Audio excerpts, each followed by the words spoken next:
it forward, looking for Snodgrass. Dan Burn comes across. အရက်6ပေ6လမ်းမှာနဲ့ကြံတန်လာတဲ့ Newcastle နောက်ခံလူဒန်ပန်ကျွန်တော် Newcastle နောက်ခံလူဒန်ပန်ကိုပရိသတ်တွေအနေနဲ့တတိထားမိလာကြတိတ်မကြကြသေးပါဘူးသူတစ်ဖြင့်ပရိသတ်တော်များသူရဲ့လက်တစ်ချောင်းပြန့်နေတာကိုမှဒီမထားမိခဲ့ရပါဘူးကျွန်တော်ဒန်ပန်ကအသက်17နှစ်အရွယ်မှာ Newcastle Academy ကနေအထောက်ခံခဲ့ရပါတယ်ကစားသမားတစ်ယောက်ဖြစ်ဖို့အရေးချင်းပြည့်မီဘူးဆိုတဲ့အကြောင်းပြချက်နဲ့ပါ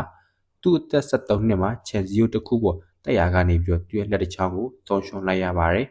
အဲ့ဒါကလည်းသူ့ရဲ့ဂိုးသမားဖြစ်ဖို့အိမ်မက်ကိုသုံးချောင်းရခြင်းအစပါပဲအသက်19နှစ်ရောက်တော့စူပါမားကတ်တစ်ခုမှာအလုပ်ဝင်လုပ်လိုက်ရပါတယ်သူ့ရဲ့တငယ်ချင်းတွေကကလပ်အသင်းမှာဘောလုံးကစားနေကြချိန်မှာသူကတော့စူပါမားကတ်မှာတနေကုန်အလုပ်ကိုလုပ်နေရပြီးတော့အဲ့အလုပ်ကိုလည်းစိတ်ပြတ်မိကြောင်းဒန်မန်ကသူ့အင်တာဗျူးတစ်ခုမှာဖြေခဲ့ပူပါတယ်အဲ့လိုနဲ့ပဲသူကသူ့ဘဝရဲ့ plan B ကိုပြောင်းလဲကြည့်ဖို့စီစဉ်ခဲ့ပါတယ်ဂိုးသမားဖြစ်ဖို့လက်လျှော့လိုက်ရပေမဲ့ဒန်ပန်ကသူ့ရဲ့မြင့်မားတဲ့အရက်နဲ့ရွှေ့လျားမှုတွေကြောင့်နောက်ခံလူအဖြစ်ကစားကြည့်ဖို့ပြောင်းလဲလာပါတယ်2019ခုနှစ်မှာ Brighton ကိုမပြောင်းခင်အထိအင်္ဂလန်ရဲ့ဒုတိယနဲ့တတိယဒိုင်းကလပ်တွေမှာအသင်းလေးတွေနဲ့သူ့ရဲ့ကစားသမားဘဝကိုအခြေကုန်ခဲ့ပါတယ်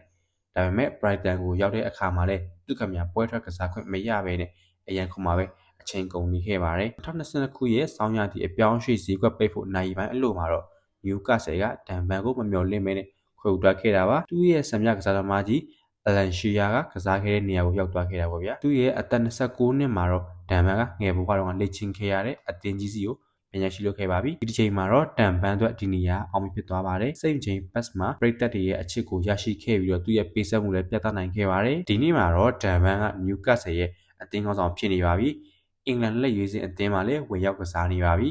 ကျွန်တော်အသက်73နှစ်အရွယ်မှာလက်ချောင်းတစ်ချောင်းဆုံးရှုံးပြီးတော့ကဘာပြက်ခဲ့ရတဲ့ခြာတိတ်ကလေးရဲ့ပျော်စရာအဆုံးသက်ဖြစ်ပါတယ်ဘယ်တော့မှအရှော့မပေးခြင်းကနေကျွန်တော်လိုချင်တဲ့ပန်းတိုင်းစီကိုအရောက်သွားနေဆိုတာကိုဒန်ဘန်ကတော့သိပြသခဲ့ပါပြီကျွန်တော်ပြပြရတော့ရှင်ကြီးဖူဘောကဖြစ်ပါတယ်အားလုံးကိုကျေးဇူးတင်ပါတယ်